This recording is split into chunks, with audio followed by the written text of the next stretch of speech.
ইসলামের প্রাথমিক যুগে মুসলমানদের নিজস্ব কোনো ক্যালেন্ডার ছিল না।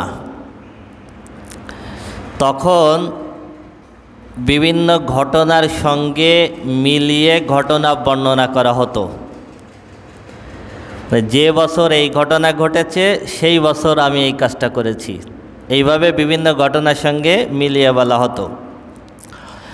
ওমর ফারুক রাদিয়াল্লাহু তাআলা আনহুর সময় আবু মুসা আশআরী রাদিয়াল্লাহু তাআলা আনহু ওমর ফারুক রাদিয়াল্লাহু তাআলা আনহু কাছে চিঠি লিখলেন যে আমাদের বিভিন্ন সরকারি দাপ্তরিক কার্য পরিচালনা করার জন্য আমাদের একটা নিজস্ব ক্যালেন্ডার হলে ভালো হয়। তো ওমর ফারুক রাদিয়াল্লাহু তাআলা আনহু সাহাবীদের নিয়ে পরামর্শে বসলেন। তখন ক্যালেন্ডার ছিল দুইটা, একটা পারস্যের একটা ক্যালেন্ডার ছিল আর একটা রোমানদের একটা ক্যালেন্ডার ছিল। আমরা যেই ইংরেজি ক্যালেন্ডার ব্যবহার করি এই ক্যালেন্ডারও তখন ছিল না, এই ক্যালেন্ডার হয়েছে আরও অনেক পরে। তো সাহাবীরা পরামর্শ দিলেন যে অন্যের ক্যালেন্ডার ফলো না করে আমাদের নিজস্ব ক্যালেন্ডার হলে ভালো হয়। তখন সাহাবীদের ভিতরে কেউ কেউ পরামর্শ দিলেন যে আমাদের হিজরি সাল রসুল আকরাম সাল্লাল্লাহু আলাইহি ওয়াসাল্লামের জন্মের থেকে হতে পারে। কেউ কেউ পরামর্শ দিলেন রসুল আকরাম সাল্লাল্লাহু আলাইহি ওয়াসাল্লামের নবুয়াত থেকে হতে পারে। কেউ কেউ পরামর্শ দিলেন রসুল আকরাম সাল্লাল্লাহু আলাইহি ওয়াসাল্লামের হিজরাত থেকে হতে পারে। আর কেউ কেউ পরামর্শ দিলেন রসুল আকরাম সাল্লাল্লাহু আলাইহি ওয়াসাল্লামের ইন্তেকাল থেকে হতে পারে। আলী রাদিয়াল্লাহু তাআলা আনহু জোরালো মত দিয়েছিলেন যে রসুল আকরাম সাল্লাল্লাহু আলাইহি ওয়াসাল্লামের হিজরাত থেকেই আমাদের ক্যালেন্ডার হতে পারে। কারণ হিসেবে তিনি বলেছিলেন যে রসুল আকরাম সাল্লাল্লাহু আলাইহি ওয়াসাল্লামের হিজরাত থেকেই মূলত হক এবং বাতিল যেটা প্রকাশ্যে এসেছে। যাই হোক, আলী রাদিয়াল্লাহু তাআলা আনহুর পরামর্শটাই অধিকাংশ সাহাবী গ্রহণ করলেন এবং ওমর ফারুক রাদিয়াল্লাহু তাআলা আনহুর কাছে এটা পছন্দ হলো। এই জন্য রসুল আকরাম সাল্লাল্লাহু আলাইহি ওয়াসাল্লামের হিজরাতকে প্রথম সাল ধরে হিজরি ক্যালেন্ডার প্রণয়ন করা হয়। প্রথম মাস কোনটা হবে? রসুল আকরাম সাল্লাল্লাহু আলাইহি ওয়াসাল্লাম হিজরাত করেছেন রবিউল আউয়াল মাসে, এই জন্য কোনো কোনো সাহাবী বললেন রবিউল আউয়াল মাস হতে পারে। কোনো কোনো সাহাবী বললেন রমজান মাস হতে পারে, যেহেতু এটা কোরআন নাজিলের মাস।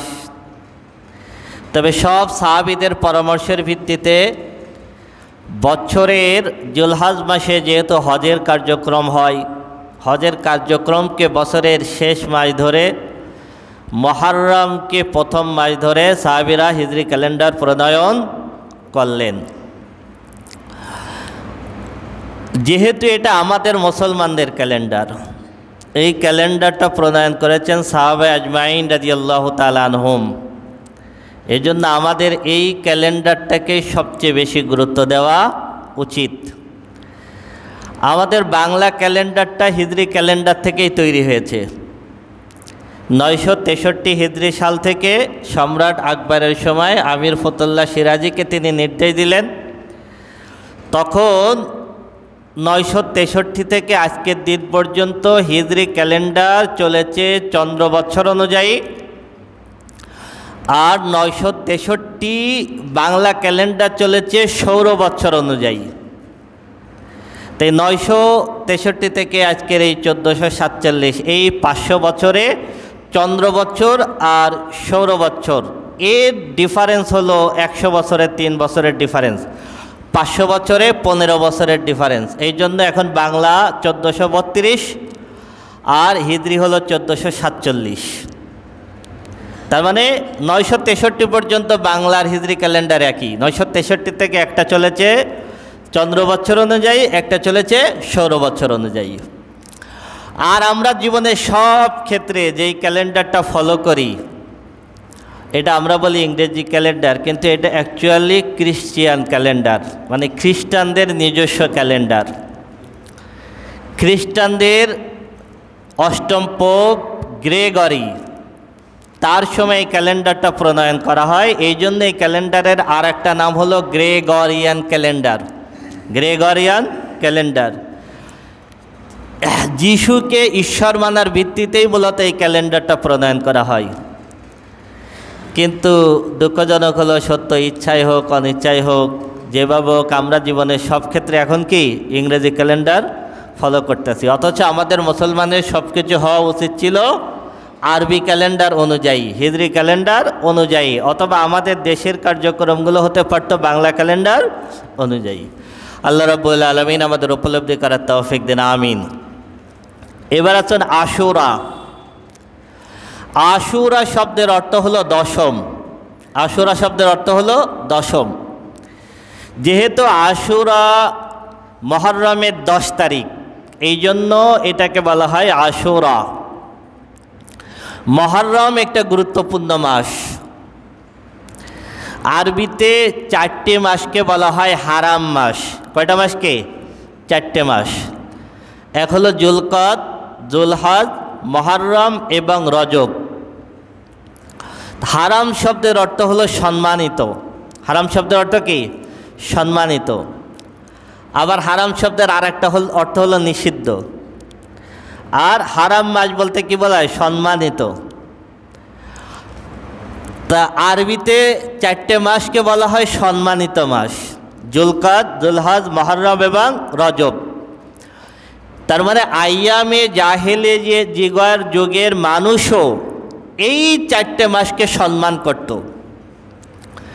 এই 4টে মাসকে সম্মান করার কারণে এই 4টে মাস কোনো ধরনের যুদ্ধ বিগ্রহ করতো না। যুদ্ধ চলতেছে এমন অবস্থায় যদি এই 4টে মাসের কোনো একটা মাস চলে আসতো, যুদ্ধ অটোমেটিক বন্ধ হয়ে যেত। তার মানে এই মাসটাকে ওরা কি আইয়ামে জাহেলিয়ার যুগের মানুষও এই মাসটাকে অনেক বেশি সম্মান করত। আর রাসূল আকরাম সাল্লাল্লাহু আলাইহি সাল্লাম হাদিসে মুহররম মাসকে আল্লাহর মাস বলেছেন। কি বলেছেন? আল্লাহর মাস, শাহরুল্লাহ। মুহররম হলো কি? আল্লাহর মাস। যেহেতু এটা আল্লাহর মাস, সেহেতু স্বাভাবিকভাবেই কি এই মাসের একটা মর্যাদা আছে। তার মানে হলো মুহররম আল্লাহর মাস। তো মুহররমের 10 তারিখকে বলা হয় আশুরা। মুহররমের 10 তারিখকে বলা হয় কি? আশুরা। আশুরার মূল তাৎপর্য কি? আর ইবনে আব্বাস রাদিয়াল্লাহু তাআলা আনহু قال إن النبي صلى الله عليه وسلم قدم المدينة فوجد اليهود صياما يوم عاشوراء فقال لهم رسول الله صلى الله عليه وسلم ما هذا اليوم الذي تصومونه فقالوا هذا يوم عظيم أنجى الله فيه موسى وقومه وغرق فرعون وقومه فصامه موسى شكرا فنحن نصومه فقال النبي صلى الله عليه وسلم نحن أحق وأولى بموسى منكم فصامه رسول الله صلى الله عليه وسلم وأمر بصيامه। ইবনে আব্বাস রাদিয়াল্লাহু তাআলা আনহু থেকে বর্ণিত হাদিস, তিনি বলেন ইন্নান নবিয়্য সাল্লাল্লাহু আলাইহি ওয়াসাল্লাম কাদিমাল মদিনাতা, রাসূল আকরাম সাল্লাল্লাহু আলাইহি সাল্লাম যখন মদিনায় আসলেন, ফাওয়াজাদাল ইয়াহুদা সিয়ামান ইয়াউমে আশুরা, তখন রাসূল আকরাম সাল্লাল্লাহু আলাইহি ওয়াসাল্লাম দেখলেন যে ইহুদিরা মুহররমের 10 তারিখ আশুরার দিন রোজা রাখে। ফাকাল লাহুম রাসূলুল্লাহ সাল্লাল্লাহু আলাইহি ওয়াসাল্লাম, রাসূল আকরাম সাল্লাল্লাহু আলাইহি ওয়াসাল্লাম তাদেরকে বললেন, মা হাযাল ইয়াউমুল্লাযী তাসুমুনাহু, এইটা কোন দিন, তোমরা এই দিনে রোজা রাখো কেন? ক্বালু, তখন তারা বলল, হাযা ইয়াউমুন আযীম, এটা আমাদের কাছে একটা মহান দিন। এটা আমাদের কাছে একটা মহান দিন। কেন? আনজাল্লাহু ফীহি মূসা ওয়া কওমাহু ওয়া গাররাকা ফিরআউনা ওয়া কওমাহু, কারণ আল্লাহ রাব্বুল আলামিন এই দিনে মূসা আলাইহিস সালাতু ওয়াস সালাম এবং বনি ইসরাইলদেরকে সমুদ্র পার করে দিয়েছিলেন এবং ফিরআউন এবং তার বাহিনীদেরকে ডুবাই মেরেছিলেন। আমরা এই ঘটনা বিস্তারিত জানি। আল্লাহ রাব্বুল আলামিন কোরআনের ভিতরে বর্ণনা করেছেন, ওয়াইজ নাজ্জাইনাকুম মিন আলি ফিরআউনা ইয়াসুমুনাকুম সুআল আযাব ইউযাব্বিহুনা আবনাআকুম ওয়া ইস্তাহয়ুনা নিসাআকুম ওয়া ফি যালিকুম বালাউম মির রাব্বিকুম আযীম ওয়া ইয ফারাকনা বিকুমুল বাহরা ফাআনজাইনাকুম ওয়া আগরাকনা আলা ফিরআউনা ওয়া আনতুম তানজুরুন। আল্লাহ বলতেছেন, স্মরণ করো সেই সময়ের কথা যখন ফেরাউন তোমাদের উপরে নির্যাতন চালাতো, তোমাদের পুরুষ সন্তানদেরকে হত্যা করত, নারীদেরকে জীবিত রাখত, যেটা ছিল তোমাদের জন্য একটা কঠিন পরীক্ষা। এরপর আমি রব্বুল আলামিন তোমাদেরকে উদ্ধার করলাম। ওয়াইদ ফারাকনা বিকুমুল বাহরা, আমি রব্বুল আলামিন তোমাদের জন্য সমুদ্রকে দুই ভাগ করে দিলাম, সমুদ্রকে দুই ভাগ করে দিলাম। ফাআনজাইনাকুম, এবং তোমাদেরকে আমি রব্বুল আলামিন পার করে দিলাম। ওয়াগরাকনা আলা ফিরআউনা ওয়া আনতুম তানজুরুন, এবং ফিরআউনের বাহিনীদেরকে আমি রব্বুল আলামিন ডুবাই মারলাম। ওয়া আনতুম তানজুরুন, তোমরা সেটা তাকায় তাকায় দেখতেছিলে। তো এই দিনটা ছিল আশুরার দিন, 10ই মুহররম। তো ইহুদিরা যেহেতু দাবি করে আমরা মুসা আলাইহিস সালাতু ওয়াস সালামের অনুসারী, এই জন্য ইহুদিরা রোজা রাখলো। ইহুদিরা বলল যে আল্লাহ রাব্বুল আলামিন এই দিন মুসা আলাইহিস সালাতু ওয়াস সালামকে পার করে দিয়েছিলেন, ফেরাউনের বাহিনীদেরকে ডুবাই মেরেছিলেন। ফাসামাহু মুসা শুকরান, এই জন্য মুসা আলাইহিস সালাম শুকরিয়াতান আশুরার দিনে রোজা রাখতেন। ফানাহনু নাসুমুহু, এই জন্য আমরাও রোজা রাখি। ফাকালা নবী সাল্লাল্লাহু আলাইহি ওয়াসাল্লাম নাহনু আহাক্কু ওয়া আওলা বিমূসা মিনকুম। রাসূল আকরাম সাল্লাল্লাহু আলাইহি ওয়াসাল্লাম বললেন যে আমি তোমাদের থেকে মূসার বেশি কাছের মানুষ, আমার হক বেশি, আমার হক বেশি। তার মানে তোমরা তো মিথ্যা মিথ্যা দাবি করো, মুসা আলাইহিস সালাতু ওয়াস সালামের অনুসারী, বরং তোমাদের থেকে আমি মুহাম্মদ সাল্লাল্লাহু আলাইহি সাল্লাম মুসার বেশি কাছের মানুষ। সুতরাং মুসা আলাইহিস সালাতু ওয়াস সালাম যেহেতু রোজা রেখেছেন, আমি মুহাম্মদ সাল্লাল্লাহু আলাইহি সাল্লামের রোজা রাখার হক বেশি। ফাসামাহু রাসূলুল্লাহ সাল্লাল্লাহু আলাইহি সাল্লাম ওয়া আমারা বিসিয়ামিহি, রাসূল আকরাম সাল্লাল্লাহু আলাইহি সাল্লাম আশুরার দিনে রোজা রাখলেন এবং সাহাবীদেরকে রোজা রাখার নির্দেশ দিলেন। তো রাসূল আকরাম সাল্লাল্লাহু আলাইহি ওয়াসাল্লাম ইন্তেকালের আগের বছরে রাসূল আকরাম সাল্লাল্লাহু আলাইহি সাল্লাম আশুরার একদিনের রোজা রাখলেন। আর রাসূল আকরাম সাল্লাল্লাহু আলাইহি সাল্লাম বললেন, আল্লাহ যদি আগামী বছর আমাকে বাঁচিয়ে রাখেন তাহলে আমি 10 তারিখের সাথে 9 তারিখও রোজা রাখবো। 10 তারিখের সঙ্গে 9 তারিখেও কি রাখবো? রোজা রাখবো। আর মুসনাদে আহমদের ভিতরে একটা হাদিস আলে রাসূল আকরাম সাল্লাল্লাহু আলাইহি সাল্লাম সাহাবীদেরকে নির্দেশ দিলেন, সুমু ইয়াউম আশুরা ওয়া খালিফুল ইয়াহুদ ফাসুমু ক্বাবলাহু ইয়াওমান ওয়া বাদাহু ইয়াওমান। রাসূল আকরাম সাল্লাল্লাহু আলাইহি সাল্লাম বললেন, তোমরা আশুরার রোজা রাখবে এবং ইহুদিদের বিপরীত করবে, যেহেতু তাদের থেকে আমাদের হক বেশি। সুতরাং ইহুদিরা যেহেতু একদিন রোজা রাখে, সুতরাং তোমরা 2 দিন রোজা রাখবে। কয়দিন রোজা রাখবে? 2 দিন রোজা রাখবে। ফাসুমহু ক্বাবলাহু ইয়াওমান ওয়া বাদাহু ইয়াওমান, হয় তার আগের দিন রাখবে অথবা তার পরের দিন রাখবে, মানে আশুরার দিন রাখবে। আর তার সঙ্গে মিলিয়ে আগের দিন মানে মুহররমের 9 তারিখ রাখবে অথবা মুহররমের 11 তারিখ রাখবে, মানে 9-10 অথবা 10-11। তাহলে আমরা আশুরার দিন 10ই মুহররম রোজা রাখবো আর তার সঙ্গে একদিন বাড়াবো, হয় 9 তারিখ বাড়াবো অথবা 11 তারিখ বাড়াবো। তবে 9 তারিখ এবং 10 তারিখ রাখা উত্তম, কারণ রাসূল আকরাম সাল্লাল্লাহু আলাইহি সাল্লাম আশা করেছিলেন যে আল্লাহ যদি আমাকে বাঁচিয়ে রাখেন তাহলে আমি 9 তারিখ রাখবো। পরের বছর রাসূল আকরাম সাল্লাল্লাহু আলাইহি সাল্লাম আর পৃথিবীতে হায়াত পান নাই, রাসূল আকরাম সাল্লাল্লাহু আলাইহি সাল্লাম রাখতে পারেন নাই, কিন্তু তিনি আকাঙ্ক্ষা করেছিলেন, তার ভিতরে কি ছিল? তামান্না ছিল। এই কারণে আমরা 9 তারিখ এবং 10 তারিখ রাখবো। কোনো ক্রমে যদি আমরা 9 তারিখ না রাখতে পারি তাহলে 10 তারিখ এবং 11 তারিখ রাখবো। যত ধরনের রোজা আছে, রমজানের রোজার বাহিরে যত ধরনের রোজা আছে, তার ভিতর সর্বোত্তম রোজা হলো আশুরার রোজা। রমজানের রোজা বাদে আর যত নফল রোজা আছে, তার ভিতর সর্বোত্তম রোজা হলো কিসের রোজা? আশুরার রোজা। শুধু তাই না, রমজানের রোজা ফরজ হওয়ার আগে আশুরার রোজা ফরজ ছিল। আল্লাহ রাব্বুল আলামিন যখন রমজানের রোজাকে ফরজ করলেন, তখন আশুরা রোজা কি হয়ে গেল? নফল হয়ে গেল। আন আবি হুরায়রা রাদিয়াল্লাহু তাআলা আনহু قال قال رسول الله صلى الله عليه وسلم أفضل الصيام بعد شهر رمضان صيام شهر الله المحرم وأفضل الصلاة بعد الفريضة صلاة الليل। আবু হুরায়রা রাদিয়াল্লাহু তাআলা আনহু থেকে বর্ণিত হাদিস, তিনি বলেন রাসূল আকরাম সাল্লাল্লাহু আলাইহি ওয়াসাল্লাম ইরশাদ ফরমান, রমজানের রোজার পরে সর্বোত্তম রোজা হলো মুহররমের রোজা। রমজানের রোজার পরে সর্বোত্তম রোজা হলো মুহররমের রোজা। আর ফরজ নামাজের পরে সর্বোত্তম নামাজ হলো তাহাজ্জুদের নামাজ। 5 ওয়াক্ত ফরজ নামাজের পরে সর্বোত্তম নামাজ কোনটা? তাহাজ্জুদের নামাজ। আর রমজানের রোজার পরে সর্বোত্তম রোজা হলো আশুরার রোজা। রাসূল আকরাম সাল্লাল্লাহু আলাইহি ওয়াসাল্লাম ইরশাদ ফরমান, সিয়াম ইয়াউমি আশুরা আহতাসিবু আলাল্লাহি আইয়ুকাফিরা সানাতাল্লাতী ক্বাবলাহু।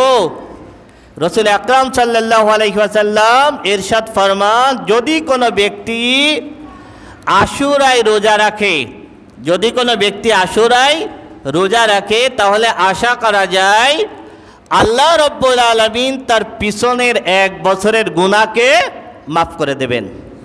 আল্লাহ রাব্বুল আলামিন কি করবেন? পিছনের 1 বছরের গুনাহকে মাফ করে দেবেন। তাহলে এই আশুরার রোজার ফজিলত হলো, কোনো ব্যক্তি যদি আশুরার রোজা পালন করে, আল্লাহ রাব্বুল আলামিন তার পিছনের 1 বছরের গুনাহকে মাফ করে দেন। সুবহানাল্লাহ। আশুরার দিনের আরও যে সমস্ত ঘটনা পাওয়া যায়, অনেক ঘটনা আমরা পাই, তবে সবগুলোর সূত্র নির্ভরযোগ্য না, তবে কয়েকটা সূত্র নির্ভরযোগ্য। যেমন আল্লাহ রাব্বুল আলামিন হযরত আদম আলাইহিস সালাতু ওয়াসসালাম এবং হাওয়া আলাইহিস সালাতু ওয়াসসালামকে জান্নাত থেকে পৃথিবীতে পাঠিয়েছিলেন। এরপর পৃথিবীতে আদম আলাইহিস সালাতু ওয়াসসালাম এবং হাওয়া আলাইহিস সালাতু ওয়াসসালামের নতুন করে সাক্ষাৎ হয় আরাফাতে। কোন জায়গায়? আরাফা। আরাফা শব্দের অর্থ হলো পরিচিত হওয়া। তার মানে পৃথিবীতে এসে আবার দুইজন এই জায়গায় নতুন করে পরিচিত হয়েছিলেন। এরপর আদম আলাইহিস সালাতু এবং হাওয়া আলাইহিস সালাতু ওয়াসসালাম আল্লাহর কাছে সবসময় দোয়া করতেন, রব্বানা যালামনা আনফুসানা ওয়া ইল্লাম তাগফির লানা ওয়া তারহামনা লানাকুনান্না মিনাল খাসিরিন। এই দোয়া ছিল আদম আলাইহিস সালামের দোয়া, রব্বানা যালামনা আনফুসানা। হে আল্লাহ, হে আমাদের রব, আমরা নিজেরা নিজেদের উপরে জুলুম করে ফেলেছি। রব্বানা যালামনা আনফুসানা ওয়া ইল্লাম তাগফির লানা ওয়া তারহামনা লানাকুনান্না মিনাল খাসিরিন। আপনি যদি এখন মাফ না করেন, আপনি যদি এখন দয়া না করেন, আমরা ক্ষতিগ্রস্তের অন্তর্ভুক্ত হয়ে যাব, আমরা মহা ক্ষতির ভিতরে পড়ে যাব। আপনি যদি মাফ না করেন, আপনি যদি দয়া না করেন, আমরা তো নিজেরা নিজেদের উপরে জুলুম করে ফেলছি। তো এই যে দীর্ঘ দোয়া করতেন, আল্লাহ রাব্বুল আলামিন আদম আলাইহিস সালাতু ওয়াসসালামের এই তাওবা কবুল করেছিলেন আশুরার দিন। সুবহানাল্লাহ, সুবহানাল্লাহ। তাহলে বোঝা যায় যে আশুরার দিন তাওবা করলে আল্লাহ রাব্বুল আলামিন তাওবা কবুল করেন, তাওবা কবুল করেন। এই জন্য খাসভাবে আমরা ওই দিন কী করব? আল্লাহর দরবারে তাওবা করব। আমরা জানি হযরতে নূহ আলাইহিস সালাতু ওয়াসসালামের সময় বিশাল প্লাবন হয়েছিল। আল্লাহ রাব্বুল আলামিন ঈমানদারদেরকে নূহ আলাইহিস সালাতু ওয়াসসালামের তৈরিকৃত নৌকার উপরে আল্লাহ রাব্বুল আলামিন ঈমানদারদেরকে উঠিয়েছিলেন। আর বিশাল তুফান দিয়ে আল্লাহ রাব্বুল আলামিন সব কাফের মুশরিককে ডুবাই মেরেছিলেন। বিশাল ঘটনা আল্লাহ রাব্বুল আলামিন কোরআনের ভিতর বর্ণনা করেছেন। এই নূহ আলাইহিস সালাতু ওয়াসসালামের নৌকা চলার পর একটা সময় সব কিছু যখন ধ্বংস হয়ে গেল, আল্লাহ রাব্বুল আলামিন জমিনকে নির্দেশ দিলেন, জমিন তুমি পানি চুষে নাও। আসমানকে নির্দেশ দিলেন, আসমান তুমি পানি বর্ষণ বন্ধ করে দাও। এবং এই বিশাল প্লাবনের পানি আস্তে আস্তে কমতে শুরু করলো। ওয়াস্তাওয়াত আলাল জুদি, নূহ আলাইহিস সালাতু ওয়াসসালামের নৌকা জুদি পর্বতে গিয়ে থামলো। সেইখান থেকে ঈমানদাররা পৃথিবীতে নামলেন। এদের থেকে আবার নতুন পৃথিবী তৈরি হলো। নতুন আর কোনো মানুষ পৃথিবীতে তখন ছিল না। এই নূহ আলাইহিস সালামের সাথে যে ঈমানদাররা ছিলেন তাদের থেকে কি হলো? নতুন পৃথিবী হলো। তো এই যে মহাপ্লাবনের পর ওয়াস্তাওয়াত আলাল জুদি, নূহ আলাইহিস সালামের নৌকা জুদি পাহাড়ে গিয়ে থেমেছিল, সেটা ছিল আশুরার দিন। সেটা ছিল কি? আশুরার দিন। তারপরে হযরতে মারিয়াম আলাইহিস সালাতু ওয়াসসালাম, আমরা জানি মারিয়াম আলাইহিস সালাতু ওয়াসসালাম স্বামী ছাড়া হযরতে ঈসা আলাইহিস সালাতু ওয়াসসালামকে পৃথিবীতে ভূমিষ্ঠ করেছেন। দেখেন আল্লাহ রাব্বুল আলামিন সব ধরনের সৃষ্টির সিস্টেম আল্লাহ রাব্বুল আলামিন দেখিয়ে দিয়েছেন। যেমন আদম আলাইহিস সালাতু ওয়াসসালামকে আল্লাহ রাব্বুল আলামিন সৃষ্টি করেছেন কোনো মানুষ ছাড়া, পিতাও নাই মাতাও নাই। আদম আলাইহিস সালাতু ওয়াসসালামকে আল্লাহ রাব্বুল আলামিন সৃষ্টি করলেন কোনো মানুষ ছাড়া। হাওয়া আলাইহিস সালাতু ওয়াসসালামকে আল্লাহ রাব্বুল আলামিন সৃষ্টি করলেন আদম আলাইহিস সালামের বডির থেকে। কার বডির থেকে বলেন? আদম আলাইহিস সালামের বডির থেকে। মানে পুরুষ থেকে আল্লাহ নারী সৃষ্টি করলেন, শুধু এক পুরুষ থেকে আল্লাহ নারী সৃষ্টি করলেন। এরপরে সমস্ত মানুষকে আল্লাহ রাব্বুল আলামিন নারী পুরুষ দুইজন থেকে সৃষ্টি করলেন, নারী পুরুষ দুইজন থেকে সৃষ্টি করলেন। আর ঈসা আলাইহিস সালাতু ওয়াসসালামকে আল্লাহ রাব্বুল আলামিন সৃষ্টি করলেন মারিয়াম আলাইহিস সালাম থেকে। মানে নারীর থেকে পুরুষ সৃষ্টি করলেন, নারীর থেকে পুরুষ সৃষ্টি করলেন। মানে আদম আলাইহিস সালামকে সৃষ্টি করেছেন, কোনো নারী লাগে নাই, কোনো পুরুষ লাগে নাই। হাওয়া আলাইহিস সালামকে সৃষ্টি করেছেন, নারী লাগে নাই পুরুষ থেকে। ঈসা আলাইহিস সালামকে সৃষ্টি করেছেন, পুরুষ লাগে নাই নারীর থেকে। আর সব মানুষকে আল্লাহ রাব্বুল আলামিন সৃষ্টি করেছেন নারী পুরুষ উভয় থেকে। সুবহানাল্লাহ, সুবহানাল্লাহ। তা মারিয়াম আলাইহিস সালাতু ওয়াসসালাম যখন গর্ভবতী হলেন, মারিয়াম আলাইহিস সালাতু ওয়াসসালাম লোক লজ্জার ভয়ে বাইতুল মুকাদ্দাসের এরিয়া থেকে উনি জনমানবহীন মরু প্রান্তরে চলে গেলেন। সূরা মারিয়ামে আল্লাহ রাব্বুল আলামিন বিস্তারিত বর্ণনা করেছেন। মারিয়াম আলাইহিস সালাম একটা শুকনা খেজুর গাছের নিচে বসেছিলেন। আল্লাহ রাব্বুল আলামিন সেই গাছে তাজা খেজুর তৈরি করে দিলেন। মারিয়াম আলাইহিস সালামের গোড়ালির নিচ থেকে মিষ্টি পানির ঝর্ণা প্রবাহিত করে দিলেন।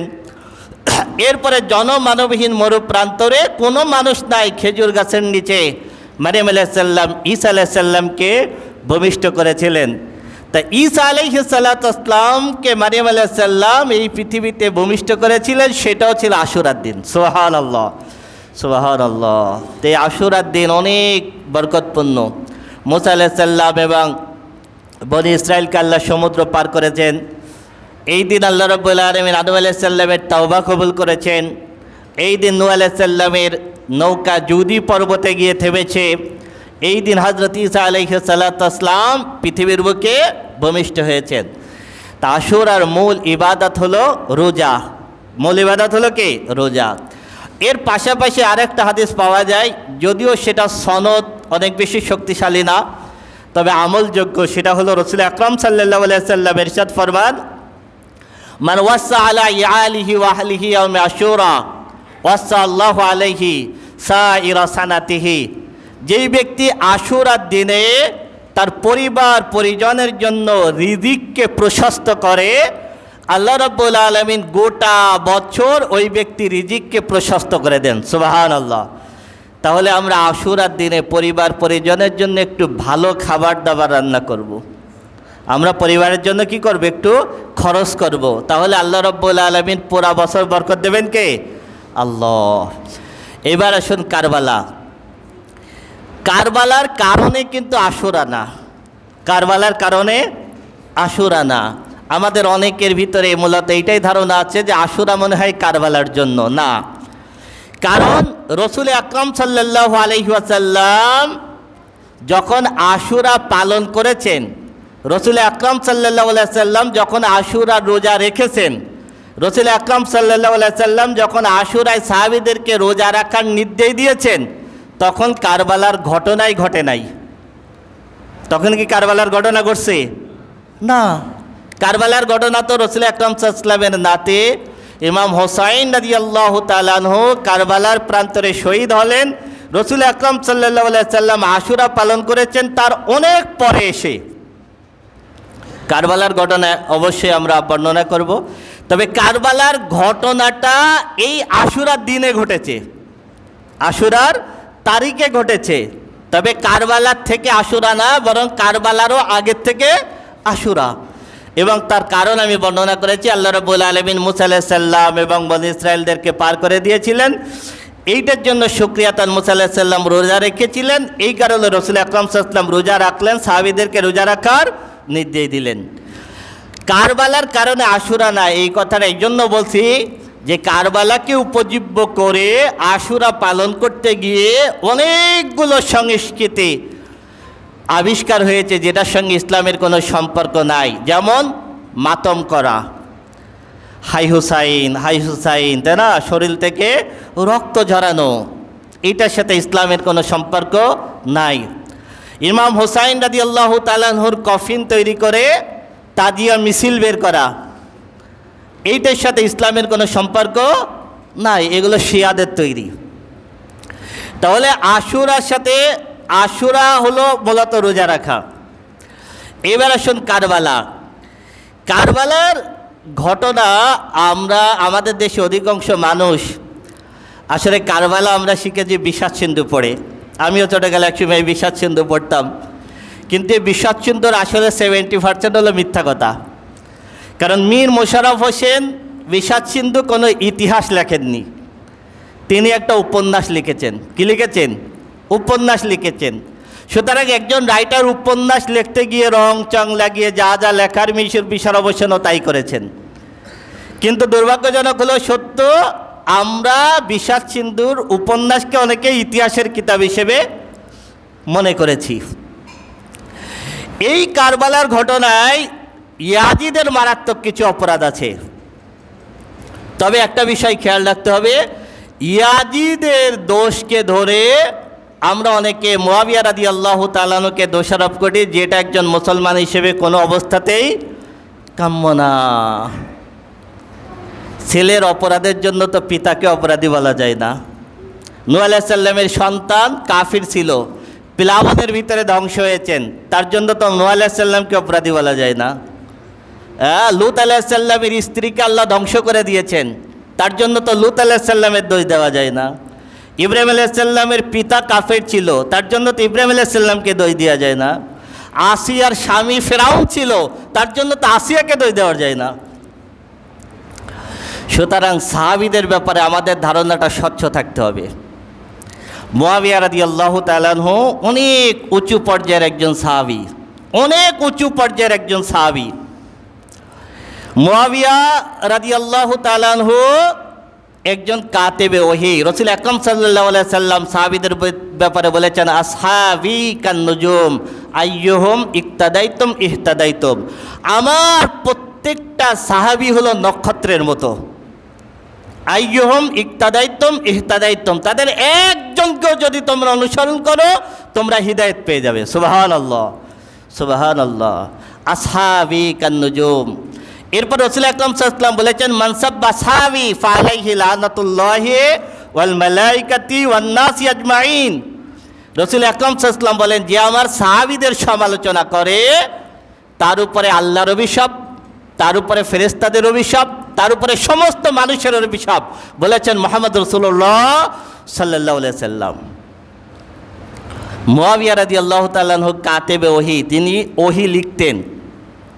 ওহী যখন নাজিল হতো, কোরআন নাজিল হতো, 42 জন সাহাবী লিখতেন, তার একজন মুআবিয়া রাদিয়াল্লাহু তাআলা আনহু।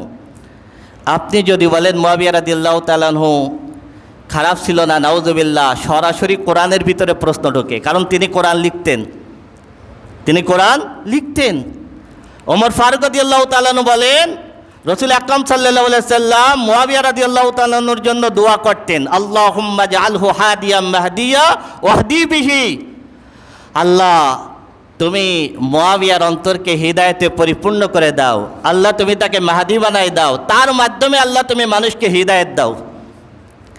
মুআবিয়া রাদিয়াল্লাহু তাআলাকে রাসূল আকরাম সাল্লাল্লাহু আলাইহি সাল্লাম যখন কাতেবে ওহী নিযুক্ত করলেন, তখন জিবরিল আলাইহিস সালাতু ওয়াস সালাম এসে রাসূল সাল্লাল্লাহু আলাইহি ওয়াসাল্লামকে বলতেছেন, ইয়া মুহাম্মদ ইকরা মুআবিয়াতাস সালাম, হে মোহাম্মদ সাল্লাল্লাহু আলাইহি সাল্লাম, আপনি মুআবিয়াকে কাতেবে ওহী নিযুক্ত করেছেন, আমি জিবরিলের পক্ষ থেকে মুআবিয়াকে সালাম দিবেন। সুবহানাল্লাহ। তা যাকে সালাম দিত জিবরিল আলাইহিস সালাম, যার জন্য দোয়া করতেন মুহাম্মদ সাল্লাল্লাহু আলাইহি সাল্লাম, তার সমালোচনা আপনি আমি কিভাবে করি? ওসমান রাদিয়াল্লাহু তাআলা আনহুর সময় পারস্যের বিপক্ষে নৌ অভিযান হয়েছিল। রাসূল আকরাম সাল্লাল্লাহু আলাইহি ওয়াসাল্লাম বলেছেন, আমার উম্মতের ভিতরে সর্বপ্রথম নৌ অভিযানে যারা অংশগ্রহণ করবে তারা জান্নাতি। মুআবিয়া রাদিয়াল্লাহু তাআলা আনহু এই নৌ অভিযানের সেনাপতির দায়িত্বে ছিলেন। এর পরের কথা হলো, আল্লাহ কোরআনে বলতেছেন রাদিয়াল্লাহু আনহুম ওয়া রাদু আন, আল্লাহ রাসূল আকরাম সাল্লাল্লাহু আলাইহি ওয়াসাল্লামের সাহাবীদের ব্যাপারে আল্লাহ নিজে বলতেছেন রাদিয়াল্লাহু আনহুম ওয়া রাদু আন, আমি আল্লাহ তাদের উপরে সন্তুষ্ট, তারা আমার উপরে সন্তুষ্ট, আমি আল্লাহ তাদের উপরে সন্তুষ্ট, তারা আমার উপরে সন্তুষ্ট। যাদের উপরে আল্লাহ সন্তুষ্ট হয়ে গেছে তাদের ব্যাপারে আপনি আমি কোন সাহসে কথা বলি? হ্যাঁ, যাদের উপরে আল্লাহ সন্তুষ্ট, আল্লাহ কোরআনের ভিতর ডিক্লার দিচ্ছেন আমি তাদের উপরে সন্তুষ্ট, তাদের ব্যাপারে আপনি আমি কিভাবে কথা বলি? কারবালাকে যদি আমাদের সহজে বুঝতে হয় তাহলে কয়েকটা জিনিস বুঝতে হবে। এক, কুফার জনগণের চরিত্র, কুফার জনগণের চরিত্র। দুই, কয়েকটা জায়গার অবস্থান। কুফা হলো ইরাকে, আর তখন রাজধানী ছিল দামেস্ক, সেটা ছিল সিরিয়ায়। ইমাম হুসাইন রাদিয়াল্লাহু তাআলা আনহু ছিলেন মক্কায়। কোথায়? মক্কায়। আর কুফা ছিল ইরাকে, আর দামেস্ক হলো সিরিয়ায়। আর তখন আমাদের মতো মোবাইল ছিল না যে ইচ্ছা হলেই সিরিয়ার খবর নেওয়া যেত, ইচ্ছা হলেই মদিনার খবর নেওয়া যেত, এমন ছিল না। তখন খবর পাইতে তো অনেক সময় লাগতো। মুআবিয়া রাদিয়াল্লাহু তাআলা আনহুর কাছে তিনটা অপশন ছিল। এক, রাসূল আকরাম সাল্লাল্লাহু আলাইহি সাল্লাম ইন্তেকালের সময় পরবর্তী খলিফা হিসেবে কাউকে মনোনয়ন দিয়ে যান নাই। আবু বকর সিদ্দিক রাদিয়াল্লাহু তাআলা আনহু নিজের জীবিত থাকা অবস্থায় সাহাবীদের পরামর্শে ওমর রাদিয়াল্লাহু তাআলা আনহুকে খলিফা মনোনয়ন দিয়ে গিয়েছিলেন। ওমর রাদিয়াল্লাহু তাআলা আনহু 6 সদস্যের কমিটি গঠন করেছিলেন। সেই 6 সদস্যের কমিটি পরবর্তী খলিফা হিসেবে ওসমান রাদিয়াল্লাহু তাআলা আনহুকে মনোনয়ন দিয়েছিলেন। তাহলে এক, কাউকে মনোনয়ন করে না যাওয়া। দুই, পরামর্শের ভিত্তিতে কাউকে মনোনয়ন দিয়ে যাওয়া। তিন, কমিটি গঠন করে দিয়ে যাওয়া যারা পরবর্তী খলিফা নির্বাচন করবে। মুআবিয়া রাদিয়াল্লাহু তাআলা আনহুর সময় প্রথম কুফার থেকে 40 জন প্রতিনিধি আসলো। কোথা থেকে বলেন তো? কুফার থেকে। মুআবিয়া রাদিয়াল্লাহু তাআলা তখন সিরিয়ায়। কুফার থেকে 40 জন প্রতিনিধি এসে পরবর্তী খলিফা হিসেবে ইয়াজিদের নাম প্রস্তাব করলো। কারা বলেন তো? কুফাবাসী। এরপরে মুআবিয়া রাদিয়াল্লাহু তাআলা আনহু ইরাক ঘুরলেন, সিরিয়া ঘুরলেন, বসরা ঘুরলেন। মক্কা এবং মদিনায় যারা ছিল তারা চাচ্ছিলেন ইমাম হুসাইন রাদিয়াল্লাহু তাআলা আনহু খলিফা হোক। কিন্তু মক্কার বাহিরে যারা ইরাক, সিরিয়া এইদিকে ছিল তারা চাচ্ছিল ইয়াজিদ খলিফা হোক, ইয়াজিদ খলিফা হোক। এর মাঝখানে অনেক কথা। জনসংখ্যার দিক থেকে ইয়াজিদের পক্ষে লোক বেশি ছিল। মুআবিয়া রাদিয়াল্লাহু তাআলা আনহু মদিনায় আসলেন, সাহাবীদের সঙ্গে বসলেন, আয়েশা সিদ্দিকা রাদিয়াল্লাহু তাআলা আনহার সঙ্গে বৈঠক করলেন। অনেকগুলো ঘটনা আছে মাঝখানে। এরপর মুআবিয়া রাদিয়াল্লাহু তাআলা আনহু ইয়াজিদকে মনোনয়ন দিলেন। ইয়াজিদকে যখন মনোনয়ন দিয়েছেন, ইয়াজিদের ব্যাপারে যতগুলো অভিযোগ পরবর্তীতে পাওয়া গেছে, এই অভিযোগগুলো যখন ইয়াজিদকে মনোনয়ন দেওয়া হয়েছিল তখন কিন্তু এই অভিযোগগুলো তার ভিতরে প্রকাশ পায়নি। মানুষ অনেকে যখন ক্ষমতা পায় তারপরে চেঞ্জ হয়ে যায়। মুআবিয়া রাদিয়াল্লাহু তাআলা আনহু মনোনয়ন দেওয়ার পরে খুতবার ভিতরে দাঁড়িয়ে আল্লাহর কাছে দোয়া করেছিলেন, আল্লাহ, আমি যদি সন্তান হওয়ার কারণে মনোনয়ন দিয়ে থাকি তুমি তাকে সফল হতে দিও না। তাহলে কত বড় স্বচ্ছ মনের অধিকারী ছিলেন তিনি। এরপরে দেখেন যখন মুআবিয়া রাদিয়াল্লাহু তাআলা আনহুর ইন্তেকাল হলো, ইয়াজিদ যখন ক্ষমতা নিল, তখন কুফাবাসী ইমাম হুসাইন রাদিয়াল্লাহু তাআলা আনহুর কাছে চিঠি লিখলো। কারা লিখলো বলেন তো? কুফাবাসী ইমাম হুসাইন রাদিয়াল্লাহু তাআলা আনহুকে চিঠি লিখলো, আপনি আসেন, ইয়াজিদকে আমরা মানি না। প্রথম চিঠির জবাব ইমাম হুসাইন রাদিয়াল্লাহু তাআলা আনহু দেন নাই। দ্বিতীয়বার আবার চিঠি লিখলো, দ্বিতীয় চিঠির জবাব ইমাম হুসাইন রাদিয়াল্লাহু তাআলা আনহু দেন নাই। তৃতীয়বার আবার চিঠি লিখলো, তৃতীয়টারও জবাব ইমাম হুসাইন রাদিয়াল্লাহু তাআলা আনহু দেন নাই। তখন তিনি মুসলিম বিন আকিলকে পাঠালেন কুফায়, তুমি যাও খবর নাও সমস্যাটা কি। মুসলিম বিন আকিল কুফায় আসলেন, আসার পরে সবাই মুসলিম বিন আকিলকে বলল আমরা ইমাম হুসাইনকে চাই। মুসলিম বিন আকিল ইমাম হুসাইন রাদিয়াল্লাহু তাআলা আনহুকে আসতে বললেন। ইমাম হুসাইন রাদিয়াল্লাহু তাআলা আনহু রওনা দিলেন। ইমাম হুসাইন রাদিয়াল্লাহু তাআলা আনহু কারবালার ময়দানে জিহাদ করার জন্য যান নাই। যদি তিনি জিহাদ করার জন্য যেতেন, তিনি 50 মতান্তরে 72 জন নিয়ে গিয়েছিলেন।